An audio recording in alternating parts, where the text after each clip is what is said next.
Welcome to the Pathways to Profitability podcast, personal tales of business success, where we hear local business owners' personal stories of their trials and tribulations that got them to where they are today. Here's your host, Cheryl Mucha, CEO of CFO Your Way. Hello, and thank you so much for joining us. I am so excited to have this conversation today with Danny Wood, owner of Sandler Training for 23 years. Danny, your journey is probably so diverse and exciting, and I can't wait to hear about it. So tell us a little bit about yourself and Sandler Training, and then we'll get into the nuts and bolts of it. All right. Sounds good, Cheryl. Thanks so much for having me. I've seen some of these podcasts and they're wonderful, and really appreciate you inviting me here. So yeah, I'm in New Jersey, and I'm finishing my 22nd year, and I'm with Sandler, and we are a world recognized selling system for working with entrepreneurial driven companies, professional firms, Fortune 500 companies. And typically we help them with their most important, what we call their most important resource, and that's their sales team. And most people just haven't learned how to sell. And it's a profession, just like if you were a CPA or an attorney that passed the bar, selling is a profession. So that's what we do. And our philosophy is long-term reinforcement training. It's like training a sales athlete or a sales musician. You just don't learn it in a day. Oh, I love that. It's a journey like we all experience, right? Whether we're entrepreneurs or in sales, trying to master the technique to be successful. Absolutely. So I'll share a little bit about that today as we go through this. But yeah, it was a journey, and it is a journey, and it continues, right? And Right, that's the right. beautiful thing about it. Yeah. My hope today is that for some of the folks out there, whether you're working within a company and you might want to call yourself an intrapreneur, right? Have that Right. mindset of having it be your own business, right? Instead of working for someone, or if you do, right? It's your own P&L, whether you're in a business or whether you own your own. Right, right.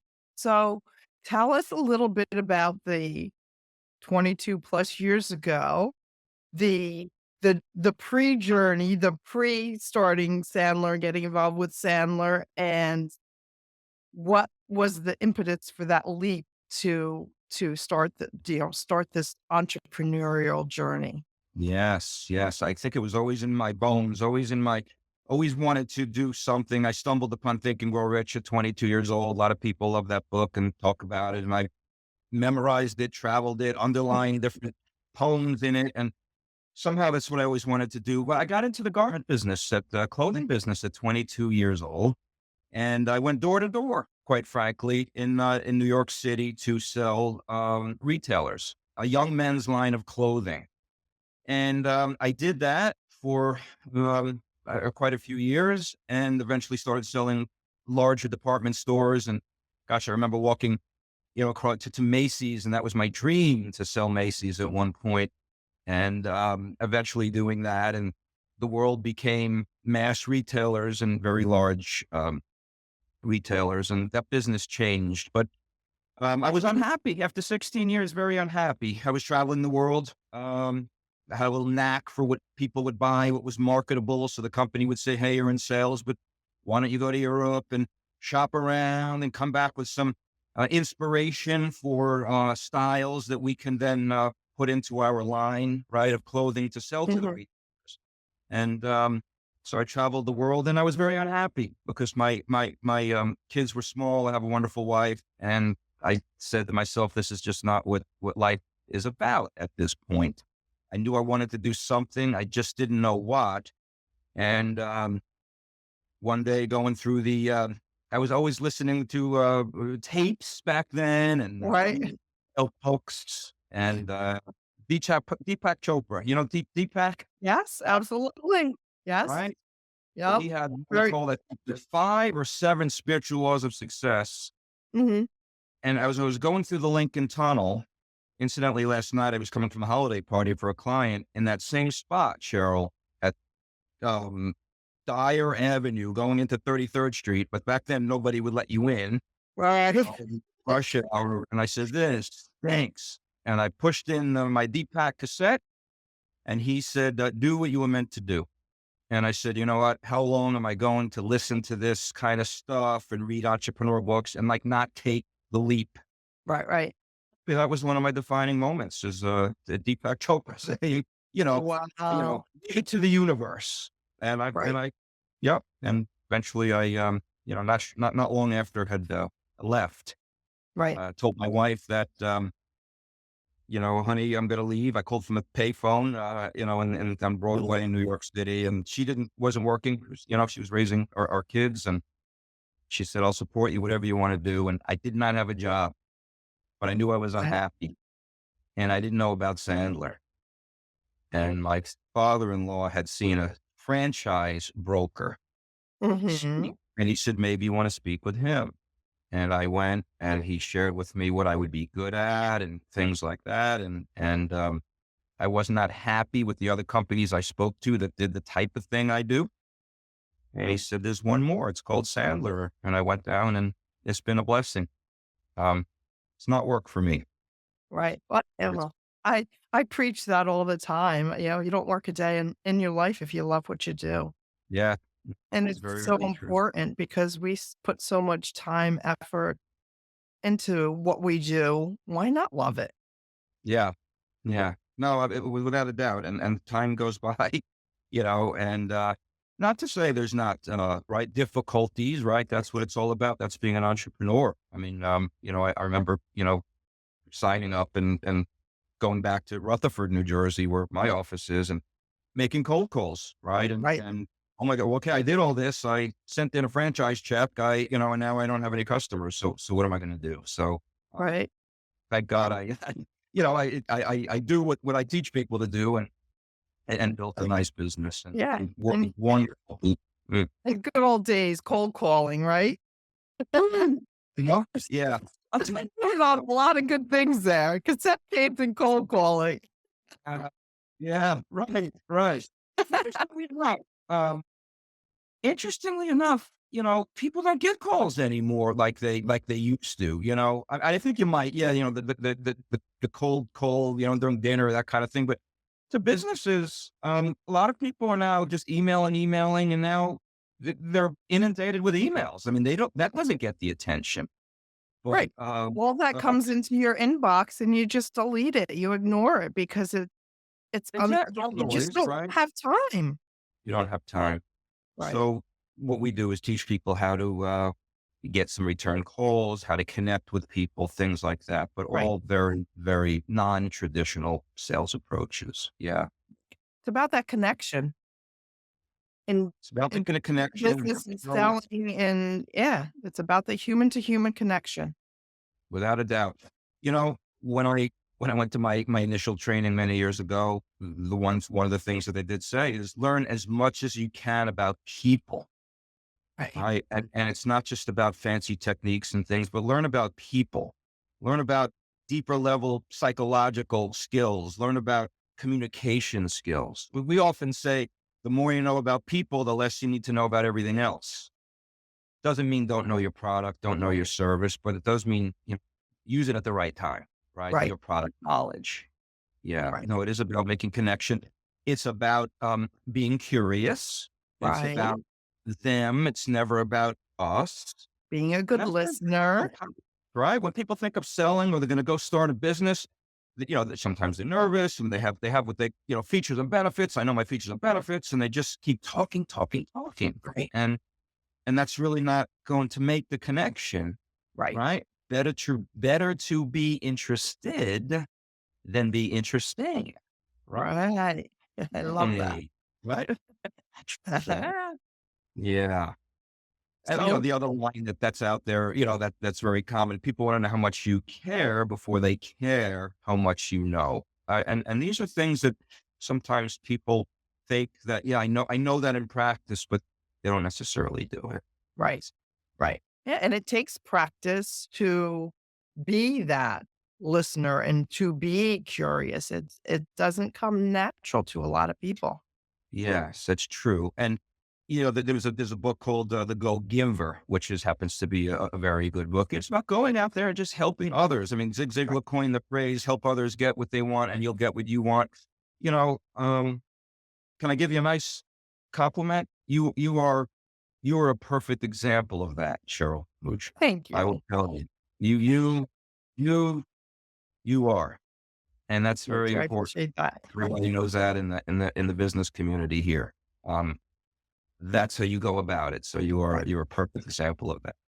Want to let Yeah. you know. And I mean, I mean, for me, it brings me great joy Mhm. to help lift others up, like to be their mentor, to answer their questions. I don't like to see people struggle. So yeah, Mhm. give Yes, and first, your right? help during, with COVID and offering, oh my God, what are we doing with all the Right. PPP? And you just, yeah, there for everybody and every. I I appreciate that, Danny. Thank you so much. You're very welcome. So behind you is the word Seth, which Yes. is a big word, right? How do you define success? Not only from a perspective of your own personal success, but success with your client. Yes, yes. And when you see the roots of those things over there, there's hard work, Yeah. there's late nights, there's rejection, right? I mean, there's Right, all kinds of, I don't know how if there's any positive stuff in there, right? Criticism, doubts, fears, all these types of things. So that's what you want to come away with. But right, I mean, we talked a little bit about it earlier. I'll talk about it in a couple ways here, but one is there's a little overlap in our conversation because those are the roots of success. But it's doing what you love to do. Find something. Don't be married to a paycheck. But go and find something that you really love to do. Be profitable, right? Pathways right, to profitability. I mean, that's right, what you help people do because many entrepreneurs are doing that. Hey, I'm out doing this. I work with many um, high-end, very successful landscapers, and they go, "Look, I was a guy with a lawnmower. I right, love grass. Now all of a sudden, I've got employees. I've got all kinds of things. So be profitable." Um, treat people right along the way. Very often you see, sometimes it's younger people, but they see somebody, that's very successful. And I guess it could be anybody feel that way. But, I'm really, it's about your company culture and about treating people right along the way. And, not just, hey, you're successful because you made a lot of money. In fact, right, when look, Think and Grow Rich is think and grow rich. It's about your mind and being rich. It's not all about the money. But for my clients, they don't have a system, a process. Cheryl, what we do is we work on the attitudes that people have, their belief systems. In other words, an abundance mentality, a mentality that you can go out there and fail, and there's still more opportunities. An abundance that you can, your competitors are actually people where you can help one another. I love that. There for everybody. Mm. I love that. Never look at your competitor as someone that you should not talk to or collaborate with because there's plenty of opportunity out there for all of us, regardless of what we do and how we do it. Without a doubt. And that's a mentality. I've had Mhm. people in my program that were the three of the same type of business. I had another one where they became partners. One Right, had a strength. He imported from, I guess it was Asia, right? He was very strong in China.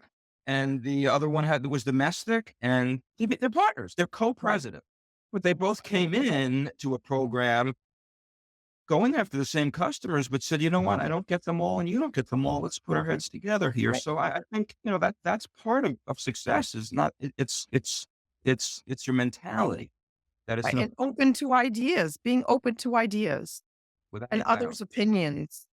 Yes, don't shut anything out. Be Yeah. creative. Don't say no. Be open to things. So yeah. So for my clients, it's about incremental growth. Again, things don't happen in a day. It's very small changes over a period of time.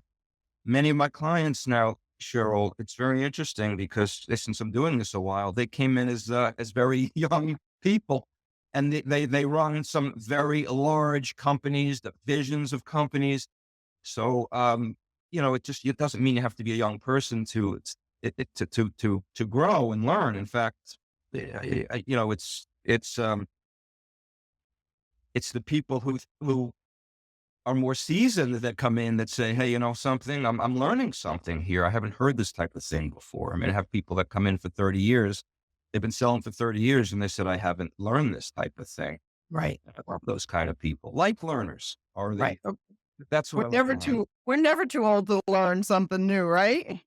You're really not, and you're really not. And it's a shame if one feels that way because they're really missing out and they don't, I don't have those as clients. I mean, Cheryl, there's a term we call hostages. There's three types of people that come to training. When I go to a new company and I say this to them, hey, there's three types of people that come. There's hostages. If you're a hostage, you can raise your hand. Let me know now. We're going to figure it out pretty soon anyway. And it's okay.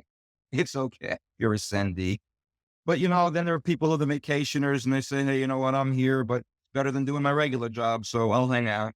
Right. And then there are the learners, and I that's what I obviously prefer. I always say my job is to put winners in a room with other winners. Oh, Quite I like simple. that. Yep. Yeah. Right? Perfect. You see the difference in your business with the people who say, yeah, I want some help with, I want to help with my books. I want to help, and then you're like, well, you're going to have to do this. You're going to have to do that. I have to do what? I didn't know I had to do that. Wait, well, what do you mean? Right. That's what you Do some training. Go online. Yeah. It's all about commitment. Really is. And again, that passion to do what we do. Yeah. It's very true. So we always say desire trumps all. We do assessments for salespeople. We see what they have and sales managers, by the way, that's an area that a big area I should probably address because, there are entrepreneurs and as they grow, and many businesses are partners, right? Family, perhaps. Hey, look, I'll take finance, right? You take sales. And then they realize that, hey, you know what? I really don't know how to sales manage anybody. You find out they don't know much about finance. I find out that they really don't know much about sales, that the owners are bringing in 80% of the business or 20% of the people are bringing in 80% of the business. And the other people aren't producing the way that they want them to. And the owners say, why can't they do like I'm doing? It says salesperson when I hire them. But the big thing is they become managers. Or they hire their best salesperson, take their best salesperson and make them a manager. And it's a totally different skill set. There's just not many places people can go to learn to manage. Right. Even getting an MBA in management is not going to help you because what we do is real world, street smart, relevant to to a business. It's not theory, And so a sales manager has to be able to not only supervise, hey, you hit your number, where are you? Let me see the spreadsheet, right? Let's go get them, guys. It's not leading. That might be supervising, which is part of it, but they need to be Not managing, right? No, they need to be coaches, trainers, mentors. And the problem is they don't know the difference between them. It's like if I were to say, Cheryl, listen to me. Let me tell you, I'm successful with this. You got to do this, say this, do this. That's not coaching. No. That's training. Right. Coaching is helping people to change their behavior, overcome their fears. So, and those obstacles that hold them back so that they can go out and do the techniques and things like that. Yeah, there's a lot there. So you'll work with the managers and the sales team. Managers, sales team, many owners have great owners of companies, of manufacturing companies, $50, $60 million company. It doesn't matter. It could be 2 million, but they learn it also because they're able to speak the same language. What I help people do is I bring in, we talked about it earlier about systems and processes a bit, but a system, we help implement a framework where everybody can talk the same language. Imagine if you were a school teacher and you had 25 kids or 10 kids or 5 and they all spoke a different language. How do you teach them? Right. But yet we hire people from different companies that have their own sales language. How do we manage them? So what I help people do, companies do, is to have a common language they can all speak and put into their CRM actually objective criteria for where they are as far as deal advancement goes. Because otherwise it's all, yeah, I had a great meeting, boss. Yeah, it was great. They liked it. Yeah, Define I'm gonna great, right? follow. It means nothing if you don't know why you're following up, or you don't have Right. a date in the calendar. It's most people don't really have their arms around this, right? Don't have the Right. proper systems, you know? Yeah. And back to the language barrier, I'll say, Mhm. you could be talking about the same thing. Two people in the same organization can be talking about the same thing and not even realize they're talking about the same thing because they're using different terminology, different acronyms. They are, and they have a way of qualifying people. Right. The traditional sales, and which was most people do, is they may ask a few questions, and if somebody has interest, they're qualified for a presentation. Let me go in and do my features and benefits. But what we do, it's very the opposite. So that's qualifying easy. And then you're closing hard and you're following up on people, and there's pressure, and hi, it's just me calling to follow up, which is a subservient place for a salesperson to be. But what we do is help people to qualify hard and close easy. We like to get the truth early. And that's not always easy for people to do, to ask tough questions, Right. and the type of questions that other people don't ask, Cheryl. Because the best way to bond and get rapport and show Mhm. how smart you are is not by telling people, but it's by the questions that you ask. Right. And if Totally people, different approach. right? If you ask people about their financials and they can't answer, well, yeah, it's a good question. I never thought of that. Right. That means you're doing a good job selling. If you're going in and saying, look, here's what we do, we're going to help you, we're going to do pardon me on the accounting terms, right? And my daughter's a CPA, but I guess you got that from the mother's side. But yeah, but really it's, hey, I'm going to help you with your P&L. I'm going to help you with your balance sheet. And this is what we're going to do. We're going to trial balance. We're going to do this. But it's all, they're not listening. You've lost them. They're like, oh, Right. okay. But if you ask questions and they say, gosh, I don't know. Do you do that, Cheryl? Do you help with that? Right. That's selling. Selling is if, it's not selling, as we say, it's not telling. Right. Oh, And it's not shoving whatever it is you're selling down someone's throat. no. It's education and listening and asking the right questions. Asking the right question. If you could think about, like, you were having lunch with somebody, with a prospect, let's just say, and at the end of the lunch, you want their plate to be full, right? Yours should be empty. Kind of a good way to look at it, right? Because that means that you're asking the questions and they're doing all the talking. Right. So think about it that way, that you're having lunch with somebody. And because usually if you do, right, they're going to end up at the end and say, oh my gosh, I haven't eaten. Right. Right. And that's a good way to have to set it up. We call it the 70-30 rule. You want to be speaking 30% of the time. They want to be speaking 70. Okay. Yeah. I'll have to notice how full or empty my plate is next time I go. At the lunch meeting. Here's an interesting point. So we call it the curiosity curve, right? When you start out, right? Well, okay, I started out in selling, and like I mentioned, I was in New York City, and I was taking a bag, and I was going to my first store was under the Empire State Building. I mean, 2 days out of college, and I'm walking into a store right on the Empire State Building, and this guy says, "What can I do for you?" I said, "Well, I'm selling shirts," and he said, "What kind of shirts?" I go, "Well, what kind do you want to buy? What kind sell for you? Right? What kind of the term retail? What works for you? What's styles do people want to buy? Oh, well, they want to buy. It's still cold out. I need long sleeve. I need hoodies. I need full zips. Do you have that? Yeah, I think I do. He said, what colors do you have?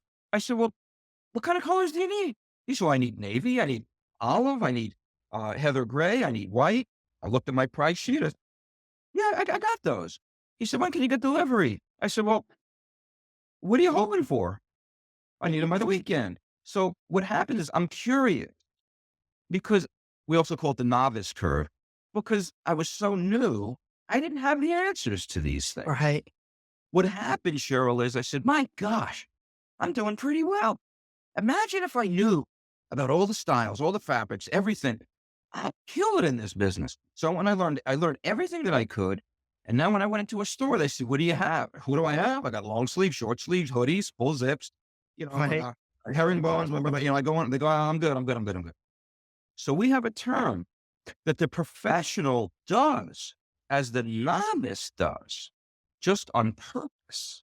Right. People, they just can't get out of their own way, especially when you're doing a joint call with somebody where the expert is coming in. Hey, I've got my, All right. my technology experts coming in. I mean, they're coming in, hey, doing this 20 years. It's terrible. Throwing out all this terminology that no one knows what they're talking about. Yeah, exactly. And it's the salesperson's job to be air traffic control, pre-call, strategize before these meetings. People they show up. We used to call them coffee shop with it, right? A coffee shop, elevator, meet in the elevator on the way up. Hey, by the way, who will we meet this meeting? And Right. it's awful, but right. So, but if you're a lawyer, you're going to pre-brief your case. You're going to prepare. Salespeople and sales teams, they need to do the same thing. Right? It's about structure. So it's about giving a structure and a framework and investing the time that's needed to be prepared and look like you know what you're talking about. Like that, right? It's like yeah, fake it till you make it, right? Make it till you make it. That's right. Yeah. So Danny, thank you so much for being here. I mean, we could talk probably for another hour and a half. Just tell our audience a little bit how they can get in touch with you.